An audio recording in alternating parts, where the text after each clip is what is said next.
ಪ್ರೇಮ ರೆಸಿಪೀಸ್ಗೆ ಸ್ವಾಗತ. ಸಿಂಪಲ್ ಆಗಿ ಟೊಮೊಟೊ ಬಾತ್ ಮಾಡೋದನ್ನು ನೋಡ್ಕೊಳ್ಳೋಣ. ಮೊದಲನೇದಾಗಿ ಕುಕ್ಕರ್ ಬಿಸಿ ಮಾಡಿ 5 ಸ್ಪೂನಷ್ಟು ಎಣ್ಣೆ ಹಾಕ್ತಿದ್ದೀನಿ. ಹಾಗೆಯೇ ಗರಂ ಮಸಾಲ ಸ್ಪೈಸಸ್ ಹಾಕ್ಕೊಂಡು ನಂತರ ಶುಂಠಿ ಮತ್ತು ಬೆಳ್ಳುಳ್ಳಿನ ಆಗಿಂದಾಗಲೇ ಫ್ರೆಶ್ ಆಗಿ ಜಜ್ಜಿಬಿಟ್ಟು ಹಾಕ್ಕೊಳ್ತಿದ್ದೀನಿ.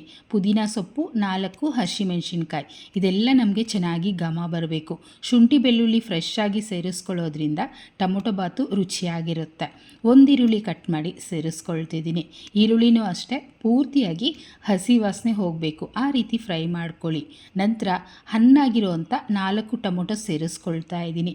ಈ ಟೊಮೊಟೊನೂ ಅಷ್ಟೇ ಮೆತ್ತಗಾಗಬೇಕು, ಅಂದರೆ ಗೊಜ್ಜು ಥರ ಆದರೆ ಬಾತು ತುಂಬ ರುಚಿಯಾಗಿ ಬರುತ್ತೆ. ಚೆನ್ನಾಗಿ ಫ್ರೈ ಮಾಡ್ಕೊಳ್ಳಿ. ಮೆತ್ತಗಾದ ನಂತರ 1 ಟೀ ಸ್ಪೂನಷ್ಟು ಅಚ್ಚ ಖಾರದ ಪುಡಿ, ಖಾರಕ್ಕೆ ತಕ್ಕಂಗೆ ಎಷ್ಟು ಬೇಕೋ ಅಷ್ಟು ಸೇರಿಸ್ಕೊಳ್ಳಿ. ಅರ್ಧ ಟೀ ಸ್ಪೂನ್ ಧನಿಯಾ ಪುಡಿ, ಅರ್ಧ ಟೀ ಸ್ಪೂನ್ ಗರಂ ಮಸಾಲ, ಚಿಟಿಕೆಯಷ್ಟು ಅರಿಶಿನ.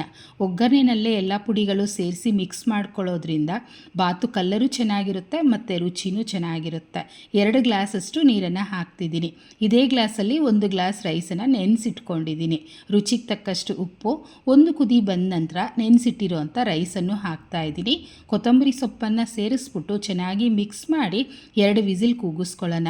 ರೈಸು ಅಷ್ಟೇ ಅರ್ಧ ಗಂಟೆ ನೆನೆಸಿಟ್ಟು ಹಾಕ್ಕೊಂಡ್ರೆ ಈ ರೀತಿ ಸಾಫ್ಟಾಗಿ ಮೃದುವಾಗಿ ತುಂಬ ಚೆನ್ನಾಗಿ ರೈಸು ರೆಡಿ ಆಗುತ್ತೆ. ನೋಡಿದ್ರಲ್ಲ ಕಲ್ಲರು ಎಷ್ಟು ಚೆನ್ನಾಗಿ ಬಂದಿದೆ ಅಂತ, ರುಚಿನೂ ಅಷ್ಟೇ ಚೆನ್ನಾಗಿರುತ್ತೆ. ಒಂದ್ಸಲ ಈ ಮೆಥಡಲ್ಲಿ ಟ್ರೈ ಮಾಡಿ, ಖಂಡಿತ ನೀವು ಇಷ್ಟಪಡ್ತೀರಾ. ಹಾಗಿದ್ದರೆ ಹೇಗೆ ಬಂತೋ ಕಮೆಂಟ್ ಮಾಡಿ, ಲೈಕ್ ಮಾಡಿ, ಶೇರ್ ಮಾಡಿ, ಚಾನಲ್ನ ಸಬ್ಸ್ಕ್ರೈಬ್ ಮಾಡ್ಕೊಳ್ಳಿ. Thank you.